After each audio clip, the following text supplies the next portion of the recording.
നക്സൽ വർഗീസിന്റെ രാഷ്ട്രീയത്തെ എതിർത്തവർ പോലും നാളിതുവരെ വർഗീസിന്റെ ലക്ഷ്യത്തെ, പാവപ്പെട്ടവന്റെ വിമോചനത്തിനായുള്ള നിശ്ചയദാർഢ്യത്തെ മാനിച്ചിട്ടേയുള്ളൂ. ഒടുവിൽ ആ രാഷ്ട്രീയ ബഹുമാനവും ഇല്ലാതായിരിക്കുന്നു, അതും ഒരു ഇടതുപക്ഷ സർക്കാർ ഭരിക്കുമ്പോൾ. CPIMന്റെ സമുന്നതനായ നേതാവ് മുഖ്യമന്ത്രിയായിരിക്കുമ്പോൾ നക്സൽ വർഗീസ് കൊള്ളക്കാരനും കൊടും കുറ്റവാളിയുമാണെന്ന നിലപാട് സ്വീകരിച്ചിരിക്കുന്നു. അതാകട്ടെ കൊടിസുനിയും കൂട്ടരും മാനസാന്തരപ്പെടേണ്ടവരും ശിക്ഷാ ഇളവിന് അർഹരാണെന്നുമുള്ള നിലപാട് സ്വീകരിച്ചിരിക്കുന്ന അതേ കാലത്ത്. പ്രൈം ഡിബേറ്റ് ചർച്ച ആരംഭിക്കുകയാണ്. ആദ്യം പ്രധാന വാർത്തകൾ നോക്കാം.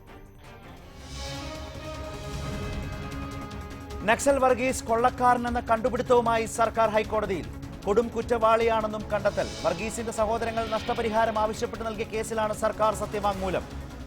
TP വധക്കേസ് പ്രതികൾക്കടക്കം ശിക്ഷാ ഇളവ് നൽകുന്നതിനെ എതിർത്ത് VS, വിമർശിച്ച് കാനവും. പ്രതികരിക്കാതെ മുഖ്യമന്ത്രി.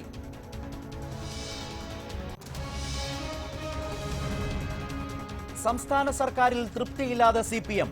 സംസ്ഥാന സെക്രട്ടേറിയറ്റിൽ രൂക്ഷ വിമർശനം. ഭരണം മാറിയത് അറിയാതെയാണ് പോലീസ് പ്രവർത്തിക്കുന്നതെന്ന് കുറ്റപ്പെടുത്തൽ. സർക്കാരിന് വീഴ്ച പറ്റിയാൽ മറച്ചുവെക്കില്ലെന്ന് യെച്ചൂരി. ബന്ധു നിയമന വിവാദം അടുത്ത കേന്ദ്ര കമ്മിറ്റി യോഗം ചർച്ച ചെയ്യും.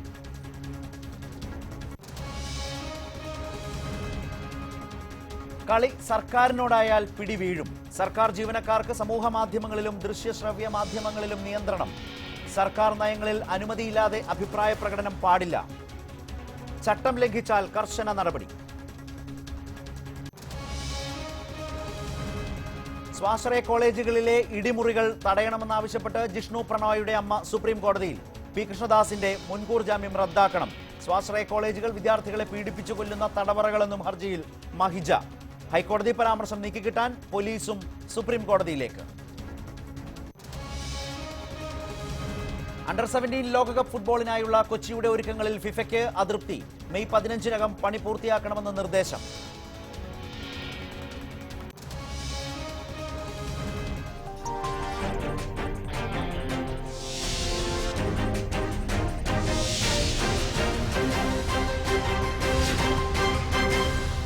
നക്സൽ വർഗീസ് കൊള്ളക്കാരനെന്ന വാദവുമായി, കണ്ടെത്തലുമായി സർക്കാർ.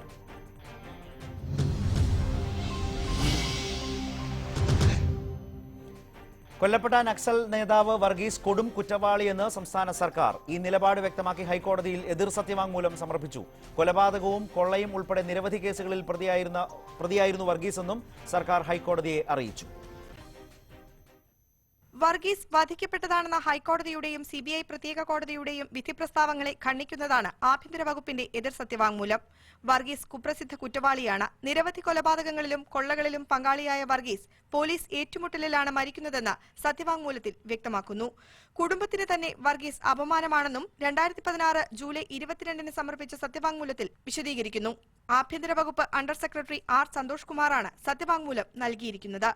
അന്ന് DYSP ആയിരുന്ന K. ലക്ഷ്മണയുടെ കേസ് ഇപ്പോഴും സുപ്രീം കോടതി തീർപ്പാക്കിയിട്ടില്ലെന്നും 98-ൽ ഹൈക്കോടതി കേസ് പരിഗണിക്കുമ്പോൾ കുടുംബം നഷ്ടപരിഹാരം ആവശ്യപ്പെട്ടിരുന്നില്ലെന്നും സത്യവാങ്മൂലത്തിൽ വ്യക്തമാക്കുന്നുണ്ട്. വർഗീസിന്റെ സഹോദരങ്ങളായ ജോസഫ്, തോമസ്, അന്നക്കുട്ടി, മേരി എന്നിവരാണ് നഷ്ടപരിഹാരം ആവശ്യപ്പെട്ട് കോടതിയെ സമീപിച്ചത്. കേസ് വേനലവധിക്ക് ശേഷം കോടതി വീണ്ടും പരിഗണിക്കും. വർഗീസിനെ പോലീസ് വെടിവെച്ചു കൊള്ളുകയായിരുന്നുവെന്ന് സംഭവം നടന്ന വർഷങ്ങൾക്ക് ശേഷം അന്ന് കോൺസ്റ്റബിളായിരുന്ന രാമചന്ദ്രൻ നായരുടെ വെളിപ്പെടുത്തലിനെ തുടർന്നാണ് ഹൈക്കോടതി കേസ് അന്വേഷണം CBIയെ ഏൽപ്പിക്കുന്നത്. CBI പ്രത്യേക കോടതി വർഗീസിനെ വധിക്കുകയാണെന്ന് സ്ഥിരീകരിച്ച് ലക്ഷ്മണയെ ജീവപര്യന്തം തടവിന് ശിക്ഷിച്ചു. തുടർന്ന് ഹൈക്കോടതിയെ സമീപിച്ചെങ്കിലും ഹൈക്കോടതിയും CBI കോടതി വിധി ശരിവെക്കുകയായിരുന്നു. വർഗീസിനെ തള്ളി കൊലപാതകിയും കൊള്ളക്കാരനുമായി ചിത്രീകരിച്ചുകൊണ്ട് ഇടത് സർക്കാർ ഹൈക്കോടതിയിൽ നൽകിയ സത്യവാങ്മൂലം ഇതിനോടകം തന്നെ വിവാദമായി. ന്യൂസ് 18 കൊച്ചി. ഇപ്പോൾ ഈ ചർച്ചയിൽ മുൻ നക്സലൈറ്റ് കൂടിയായ ഇടത് രാഷ്ട്രീയ നിരീക്ഷകൻ ശ്രീ ഭാസുരേന്ദ്ര ബാബു, ഒപ്പം തന്നെ രാഷ്ട്രീയ നിരീക്ഷകൻ ശ്രീ KM ഷാജഹാൻ, പൊതുപ്രവർത്തകനായ ശ്രീ ചാൾസ് ജോർജ്, ശ്രീ ഗുരോ വാസുവിനെ പ്രതീക്ഷിക്കുന്നു ചർച്ചയിലേക്ക്. ആദ്യം ശ്രീ ഭാസുരേന്ദ്ര ബാബു, ഈ കേസിൽ സ്വാഭാവികമായും നഷ്ടപരിഹാരം ആവശ്യപ്പെട്ട് ബന്ധുക്കൾ അല്ലെങ്കിൽ നക്സൽ വർഗീസിന്റെ സഹോദരങ്ങൾ നൽകിയ ഹർജിയിൽ സർക്കാർ എതിർകക്ഷിയാണ്. ആ നിലയ്ക്ക് നഷ്ടപരിഹാരത്തിന് ഇവർ അർഹരല്ല എന്ന് കോടതിയെ ബോധ്യപ്പെടുത്താൻ വേണ്ടി വാദമുഖങ്ങൾ നിരത്തിയേ പറ്റൂ. സ്വാഭാവികമാണ് കേസിൽ കക്ഷിയാകുമ്പോൾ. അങ്ങനെ ഒരു സാഹചര്യം നിൽക്കുമ്പോഴും കേവലം സ്വന്തം ഭാഗം വിശദീകരിക്കാൻ വേണ്ടി നക്സൽ വർഗീസ് കൊള്ളക്കാരനും കൊടും കുറ്റവാളിയുമാണ് എന്ന നിലയിലേക്കൊരു നിഗമനം, ഒരു നിലപാട് സർക്കാർ സ്വീകരിക്കുന്നത് ഈ ഘട്ടത്തിലായതുകൊണ്ടാണ് ഗൗരവമായി മറ്റൊരു തലത്തിൽ പരിശോധിക്കേണ്ടി വരും. കൊടും കുറ്റവാളികൾക്ക് പോലും ശിക്ഷാ ഇളവാകാം എന്ന നിലപാടുള്ള ഒരു സർക്കാർ നക്സൽ വർഗീസിന്റെ കാര്യത്തിൽ ഇങ്ങനെ ഒരു നിലപാട് സ്വീകരിക്കുന്നത് കേസ് വിജയിപ്പിക്കാൻ വേണ്ടിയാണെങ്കിൽ കൂടിയും ഉചിതമാണോ? അല്ല, ഒരു സർക്കാർ എന്ന് പറയുന്നത് രാഷ്ട്രീയ വീക്ഷണത്തിന്റെ പ്രതിഫലനമാണല്ലോ ശരത്. അതെ. അങ്ങനെ വരുമ്പം കേരള സർക്കാർ ഒരു ഇടതുപക്ഷ സർക്കാരായിരിക്കുന്നത് കൊണ്ട് അത് ഉയർത്തിപ്പിടിക്കുന്ന രാഷ്ട്രീയ വീക്ഷണത്തിന്റെ അടിസ്ഥാനത്തിൽ ഇങ്ങനെയൊരു സത്യവാങ്മൂലം, ഇങ്ങനെയൊരു വിശദീകരണം ഹൈക്കോടതിക്ക് കൊടുത്തുകൂടാത്തതാണ്. നമുക്കറിയാവുന്നൊരു കാര്യമുണ്ട്. സാമൂഹ്യ പരിഷ്കരണത്തിന്, അടിസ്ഥാന സാമൂഹ്യ പരിഷ്കരണത്തിന് വിപ്ലവകരമായ മാർഗങ്ങൾ സ്വീകരിച്ച് രാഷ്ട്രീയ പ്രവർത്തനം നടത്തിയിട്ടുള്ള ആളുകളെയെല്ലാം കൊള്ളക്കാരായിട്ടും കൊലപാതകളായിട്ടും ചിത്രീകരിക്കുന്ന യാഥാസ്ഥിതിക കോടതി വീക്ഷണങ്ങളുണ്ട്. അക്കാര്യത്തിൽ അതിനകത്ത് നിന്ന് ഭഗത് സിംഗ് മുക്തനായിരുന്നില്ല, ഫിഡൽ കാസ്ട്രോ മുക്തനായിരുന്നില്ല. ആ അർത്ഥത്തിൽ ധാരാളം ആളുകൾ ഇങ്ങനെ വിശദീകരിക്കപ്പെട്ടിട്ടുണ്ട്, തെറ്റിദ്ധരിക്കപ്പെട്ടിട്ടുണ്ട്. നമുക്കിതിനു മുമ്പ് ഒരു നല്ല അനുഭവമുണ്ട്. എഞ്ചിനീയറിംഗ് കോളേജ് വിദ്യാർത്ഥിയായിരുന്ന രാജൻ കേസിനകത്ത് രാജനെ അറസ്റ്റ് ചെയ്ത് കൊണ്ടുപോകത്തേ ഇല്ല എന്ന് പറഞ്ഞ കോടതി, ക്ഷമിക്കുക പോലീസ്, പിന്നെ അറസ്റ്റ് ചെയ്തു എന്ന് കോടതിയോട് സമ്മതിക്കേണ്ടി വന്നിട്ടുണ്ട്. അപ്പോൾ അവർ കോടതിയോട് പറഞ്ഞത്, ഈ രാജൻ ചില്ലറക്കാരനൊന്നുമല്ല, വെറും വിദ്യാർത്ഥിയൊന്നുമല്ല, കായണ്ണ പോലീസ് സ്റ്റേഷൻ ആക്രമിച്ച അവരോട് ധാർമ്മികമായി പിന്തുണ നൽകുന്ന, അവർക്ക് സഹായം നൽകിക്കൊണ്ടിരിക്കുന്ന ഒരു തീവ്രവാദിയാണ്. അതുകൊണ്ടാണ് അദ്ദേഹത്തെ കസ്റ്റഡിയിലെടുത്തത്. കസ്റ്റഡിയിൽ വെച്ച് വധിക്കപ്പെടുകയും ചെയ്തു. ഏതായാലും കസ്റ്റഡിയിൽ വെച്ച് വധിക്കപ്പെട്ടത് കൊണ്ട് അദ്ദേഹത്തിന്റെ പിതാവ് കോമ്പൻസേഷന് കോടതിയിൽ പോയി. ഇത് കസ്റ്റഡിയിൽ വെച്ച് വധിക്കപ്പെട്ടു എന്ന് തെളിഞ്ഞു കഴിഞ്ഞതാണ്. അതിന്റെ അടിസ്ഥാനത്തിൽ രാജന് വേണ്ടി അങ്ങനെ കോമ്പൻസേഷന് പോയപ്പോൾ ആ കോമ്പൻസേഷന് 7 ലക്ഷം രൂപയാണെന്നാണ് എൻ്റെ ഓർമ്മ. അത് അനുവദിച്ച് കിട്ടുകയുണ്ടായി. ഈശ്വര വാര്യർ ആ തുക കൈപ്പറ്റുകയും ആ തുകയ്ക്ക് തൃശ്ശൂരിലോ എറണാകുളത്തോ ഒരു വാർഡ് രാജന്റെ പേരിൽ പണിയുകയും ചെയ്തു ഹോസ്പിറ്റലിൽ. ഇതിന്റെ അനുഭവം നമ്മുടെ മുന്നിലുണ്ട്. ഇതേ നിലവാരത്തിൽ തന്നെ ഇത്തരം ഒരു അനുഭവം മുന്നിലുള്ള ഇടതുപക്ഷ സർക്കാരാണ് വർഗീസിന്റെ ഇഷ്യൂ വന്നപ്പോൾ എന്തായിരുന്നു വർഗീസിന്റെ കേസിനകത്ത് തെളിഞ്ഞിട്ടുള്ള കാര്യം? CBI പറഞ്ഞത് മാതിരി അദ്ദേഹത്തെ കസ്റ്റഡിയിലെടുത്ത് ക്ലോസ് റേഞ്ചിൽ വെടിവെച്ച് കൊല്ലുകയായിരുന്നു, ഏറ്റുമുട്ടൽ മരിക്കുകയായിരുന്നില്ല. അപ്പോൾ വീട്ടുകാർ പറയുന്നത് ഏറ്റുമുട്ടൽ മരിക്കുകയായിരുന്നില്ല, കൊല്ലുകയായിരുന്നു, ക്ലോസ് റേഞ്ചിൽ രൂക്ഷമായി നിന്ദ്യമായി കൊല്ലുകയായിരുന്നു എന്ന് കോടതിയിൽ തെളിഞ്ഞു കഴിഞ്ഞ കാര്യമാണ്. അങ്ങനെ വരുമ്പോൾ കൊല ചെയ്യപ്പെട്ടയാൾ, അയാളുടെ കാര്യത്തിൽ ഞങ്ങൾക്ക് കോമ്പൻസേഷൻ ലഭിക്കണം. സത്യത്തിൽ ഈ സഹോദരങ്ങൾക്ക് കോമ്പൻസേഷൻ ലഭിക്കാനുള്ള അർഹതയുണ്ടോ ഇല്ലയോ എന്ന് സർക്കാരിന് പരിശോധിക്കാവുന്നതാണ്. അവരുടെ പ്രായം, വരുമാനം ഇതൊക്കെ വെച്ച് അതൊക്കെ പോട്ടെ. അങ്ങനെ വന്നപ്പോൾ എന്താണ് കോടതിയിലേക്ക് സർക്കാർ കൊടുത്ത വിശദീകരണം? ഈ വർഗീസ് എന്ന് പറയുന്നയാൾ കൊടും കുറ്റവാളിയാണ്. കൊടും കുറ്റവാളിയാണോ അല്ലയോ എന്ന് സർക്കാർ ചോദിക്കില്ലല്ലോ. മറിച്ച് ഈ പറയുന്ന കാര്യം ശരിയാണോ എന്നല്ലേ ചോദിക്കുകയുള്ളൂ. CBIയുടെ ജഡ്ജ്മെന്റ് അനുസരിച്ച് ആ പറയുന്നത് ഏറ്റുമുട്ടലിൽ കൊലയപ്പെടുക അല്ല, പോയിന്റ് ബ്ലാങ്കിൽ കൊല്ലുകയായിരുന്നു വർഗീസിനെ എന്ന് പറയുന്നതിന് പകരം എഴുതാപ്പുറം വായിക്കാൻ ആരാണ് ഈ അണ്ടർ സെക്രട്ടറിയൊക്കെ പ്രേരിപ്പിക്കുന്നത്? ആ അർത്ഥത്തിൽ ഇടതുപക്ഷ സർക്കാരിന്റെ വലിയൊരു വീഴ്ചയോ അല്ലെങ്കിൽ തെറ്റായ രാഷ്ട്രീയ വീക്ഷണത്തിന്റെ നഗ്നവും ശരിക്കും ലജ്ജാകരവുമായ ഒരു പ്രകാശനവുമാണ് ഇങ്ങനെയുള്ള ഒരു വിശദീകരണം കോടതിയിൽ കൊടുത്തിട്ടുണ്ടെങ്കിൽ അതങ്ങനെ തന്നെയാണ്. തീർച്ചയായും ശ്രീ ഭാസുരേന്ദ്ര ബാബു, CPIM-നെയും സർക്കാരിനെയും വളരെ ശക്തമായി പിന്തുണയ്ക്കുന്ന, വലിയ പ്രതിസന്ധി ഘട്ടങ്ങളിലും ശക്തമായ നിലപാടുകളുമായി ചർച്ചകളിൽ നിലയുറപ്പിച്ചിട്ടുള്ള ആൾ എന്ന നിലയിൽ രൂക്ഷമായ വിമർശനമാണ് ഇക്കാര്യത്തിൽ സർക്കാരിനെതിരെ, ആ സർക്കാരിൻ്റെ രാഷ്ട്രീയ വീക്ഷണത്തിന്, ആ വീക്ഷണത്തെ ഉൾക്കൊള്ളുന്ന CPIM-ന് നേരെ താങ്കൾ ഉന്നയിക്കുന്നത്. ഇവിടെ ശ്രീ ഷാജഹാൻ, ഇവിടെ ഈ പറഞ്ഞ പോലെ CBIയുടെ കണ്ടെത്തലോ ആ ഹൈക്കോടതി വിധിയുടെ സ്പിരിറ്റ് ഉൾക്കൊണ്ടുകൊണ്ട്, പ്രത്യേകിച്ച് നക്സൽ വർഗീസിന്റെ മരണം അതൊരു മനുഷ്യാവകാശ പ്രശ്നമാണ് എന്ന് ആദ്യം മുതൽ നിലപാടെടുത്തൊരു പാർട്ടിയാണ് CPIM. മാത്രവുമല്ല, ആ സായുധ വിപ്ലവത്തെ നിരാകരിക്കുമ്പോൾ പോലും, വിപ്ലവം തോക്കിൻകുഴലിലൂടെയല്ല എന്ന് CPM രാഷ്ട്രീയമായി വിലയിരുത്തുമ്പോൾ പോലും വർഗീസിനെ പോലെയുള്ള ചെറുപ്പക്കാരുടെ ഉദ്ദേശശുദ്ധിയെ മാനിച്ചിരുന്നു രാഷ്ട്രീയമായി.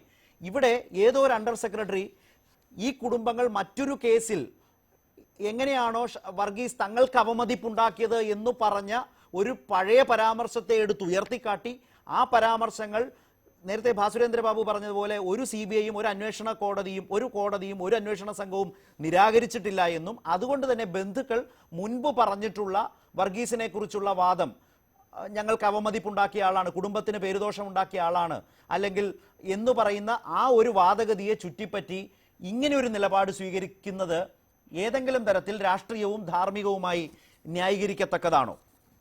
ഇവിടെ ഭാസുരേന്ദ്ര ബാബു ഉന്നയിച്ചിട്ടുള്ള വളരെ ശരിയായിട്ടുള്ള സമീപനങ്ങളുണ്ട്. നമ്മൾ അംഗീകരിക്കാതെ യാതൊരു നിവൃത്തിയുമില്ല. അദ്ദേഹം വർഗീസിനെ കുറിച്ച് പറഞ്ഞു. പക്ഷേ അദ്ദേഹം പറഞ്ഞ പ്രധാനപ്പെട്ട ഒരു പ്രശ്നമായിട്ട് എനിക്ക് തോന്നിയത് രാജൻ്റെ കേസിൽ ഇതുപോലെ തന്നെ നഷ്ടപരിഹാരത്തിന് കോടതിയെ സമീപിക്കുകയും കോടതി ആ നഷ്ടപരിഹാരം അനുവദിച്ചു കൊടുക്കുകയും അത് ഈച്ചര വാര്യർ ആ പണം സ്വീകരിച്ചതിന് ശേഷം രാജനെ അനുസ്മരിപ്പിക്കുന്ന ഒരു വാർത്ത എന്ന് പറഞ്ഞു. വളരെ പ്രധാനമാണത്. വർഗീസിനെ കുറിച്ചും ഭാസുരേന്ദ്ര ബാബുവിടെ സൂചിപ്പിച്ചു. വർഗീസ് മരിച്ചത് പോയിന്റ് ബ്ലാങ്ക് റേഞ്ചിൽ അദ്ദേഹത്തെ വെടിവെച്ച് കൊന്നതാണ് എന്ന് കോടതി തന്നെ അംഗീകരിച്ചിട്ടുള്ളതാണ്. CBIയുടെ വാദം ഹൈക്കോടതി തന്നെ അംഗീകരിച്ചിട്ടുള്ളതാണ്. അപ്പോൾ ഇവിടുത്തെ ഏറ്റവും പ്രധാനപ്പെട്ട ഒരു പ്രശ്നം എന്താണ്? വർഗീസ് എന്ന് പറയുന്ന ഒരാളും മരിച്ചത് പിന്നെ അദ്ദേഹത്തെ കൊന്നതല്ല, പോലീസ് പോയിന്റ് ബ്ലാങ്ക് റേഞ്ചിൽ വെടിവെച്ച് കൊലപ്പെടുത്തിയതാണെന്നുള്ള വിധി ഹൈക്കോടതി പോലും അംഗീകരിച്ചിരിക്കുന്ന ഒരു സാഹചര്യത്തിൽ ഒരു ഇടതുപക്ഷ സർക്കാർ, ആ ഇടതുപക്ഷ സർക്കാർ യഥാർത്ഥത്തിൽ ഇതുപോലൊരു കേസ് വരുമ്പോഴത്തേക്കും എത്രയാണോ നഷ്ടപരിഹാരം, ആ നഷ്ടപരിഹാരം പൂർണ്ണമായും വർഗീസിന്റെ കുടുംബത്തിന് കൊടുക്കേണ്ടതാണ് എന്ന് പറയേണ്ട ഒരു ഇടതുപക്ഷ സർക്കാർ വർഗീസ് എന്ന് പറയുന്ന ആൾ ഒരു കൊടും കുറ്റവാളിയാണെന്നും വലിയ കൊള്ളക്കാരനാണെന്നൊക്കെ പറയുമ്പോൾ ഇവർ ആലോചിക്കേണ്ട ഒരു കാര്യം എന്താണ്? 1970 ഫെബ്രുവരി 18 വർഗീസ് കൊല്ലപ്പെടുന്ന സമയത്ത് അന്ന് പിന്നെ അച്യുതമേനോനായിരുന്നു മുഖ്യമന്ത്രി. എന്നിട്ട് ഓർമ്മ ശരിയായിരുന്നെങ്കിൽ CH മുഹമ്മദ് കോയാണ് ആഭ്യന്തരമന്ത്രി. അന്ന് EMS പ്രതിപക്ഷ നേതാവായിരുന്നു.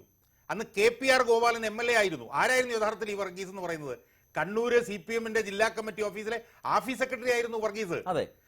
അന്ന് ആ കാലഘട്ടത്തിൽ KPR ഗോപാലൻ MLA ആയിരുന്നു. അദ്ദേഹം നിയമസഭയിൽ ഇത് ഏറ്റവും വലിയൊരു കൊലപാതകമാണ് പോലീസിൻ്റെത് എന്ന് ശക്തമായി പറഞ്ഞു. അന്ന് EMS പ്രതിപക്ഷ നേതാവായിരുന്നു. അദ്ദേഹവും നിയമസഭയിൽ ഈ വിഷയം ശക്തമായി ഉയർത്തി. അന്ന് AKG ലോക്സഭയിൽ വരെ ഈ വിഷയം വളരെ ശക്തമായി ഉയർത്തിയതാണ്. വലിയ കൊടും കൊലപാതകമാണ് എന്ന് പറഞ്ഞുകൊണ്ട്. അപ്പോൾ അങ്ങനെ പറഞ്ഞ് കേരളത്തിൽ പ്രചരണം നടത്തിയ ഒരു പാർട്ടി പിന്നീട് രാമേന്ദ്രൻ നായർ ഈ വെളിപ്പെടുത്തൽ നടത്തിയ സമയത്തും ഇതുപോലെ തന്നെ വർഗീസിനെ കൊന്നതാണ്, ഇതൊരു വലിയ മനുഷ്യാവകാശ പ്രശ്നമാണ് എന്ന് പറഞ്ഞ് പ്രചരണം നടത്തിയ ഒരു ഇടതുപക്ഷ പാർട്ടി ഭരിക്കുന്ന ഒരു സാഹചര്യത്തിൽ അങ്ങനെ ഒരു വിധി ഉണ്ടായിട്ട് പോലും അദ്ദേഹത്തെ കൊടും കുറ്റവാളിയായും കൊള്ളക്കാരനായും അദ്ദേഹത്തെ ചിത്രീകരിക്കുമ്പോൾ ഇന്ന് ഇവിടെ അധികാരത്തിലിരിക്കുന്ന സംസ്ഥാന സർക്കാരിൻ്റെ ഒരു ക്യാരക്ടറാണ്, അതിൻ്റെ ഒരു സ്വഭാവമാണ് നമ്മൾ ഇതിലൂടെ കാണേണ്ടത്. ഇത് തന്നെയാണ് കുപ്പു ദേവരാജ് മരിച്ചപ്പോഴും CPM എടുത്തിട്ടുള്ള ഒരു സമീപനം. അത് ആ ഒരു ക്യാരക്ടറിലുള്ള മാറ്റം നമ്മൾ ഈ വിഷയത്തിൽ വളരെ നിർണായകമായി കാണേണ്ടതാണ് എന്നുള്ള അഭിപ്രായമാണ് എനിക്ക്. റൈറ്റ് ഷാജഹാൻ, ആ രാഷ്ട്രീയ വിമർശനം അതിന്റെ ചർച്ചയിലേക്ക് വരുമ്പോൾ അതിന്റെ മറ്റു ഭാഗങ്ങളും അതിലുള്ള വിയോജിപ്പുകൾ സ്വാഭാവികമായും ശ്രീ ഭാസുരേന്ദ്ര ബാബുവിൽ നിന്ന് പ്രതീക്ഷിക്കുകയും ചെയ്യുന്നു. ഈ കേസുമായി അടക്കം വളരെ അടുത്തു നിന്ന് വളരെ സജീവമായി ഇടപെടലുകൾ നടത്തുന്ന ഈ കേസിന്റെ കാര്യത്തിൽ അടക്കം പ്രവർത്തിക്കുന്ന പൊതുപ്രവർത്തകൻ ചാൾസ് ജോർജ് കൂടി ചേരുന്നു. ചാൾസ് ജോർജ്, സർക്കാർ കൊടുത്ത എതിർ സത്യവാങ്മൂലത്തിന്റെ പകർപ്പാണിത്.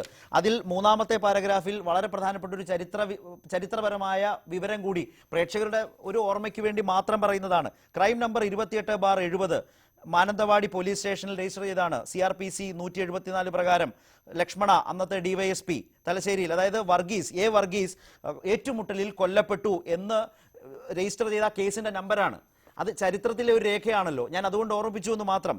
എന്നിട്ട് 98-ലാണ് ഈ പറഞ്ഞ റിട്ടയർഡ് പോലീസ് കോൺസ്റ്റബിൾ രാമചന്ദ്രൻ നായരുടെ വെളിപ്പെടുത്തൽ വരുന്നത്.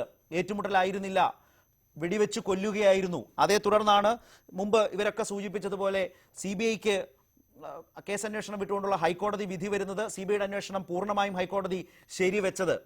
ആ ശരിവെച്ചതിന്റെ അടിസ്ഥാനത്തിലാണ് നഷ്ടപരിഹാരം ആവശ്യപ്പെട്ട് ബന്ധുക്കൾ, സഹോദരങ്ങൾ കോടതിയിലേക്ക് പോകുന്നത്. അവിടെയാണ് വളരെ ബാലിശമായ ഒരു വാദം സർക്കാർ ഈ നഷ്ടപരിഹാരം നൽകാതിരിക്കാൻ വേണ്ടി പറയുന്നതാണ് എന്ന് പൂർണ്ണമായും ധരിക്കേണ്ട വിധം ഒരു വാദം എടുക്കുന്നത്.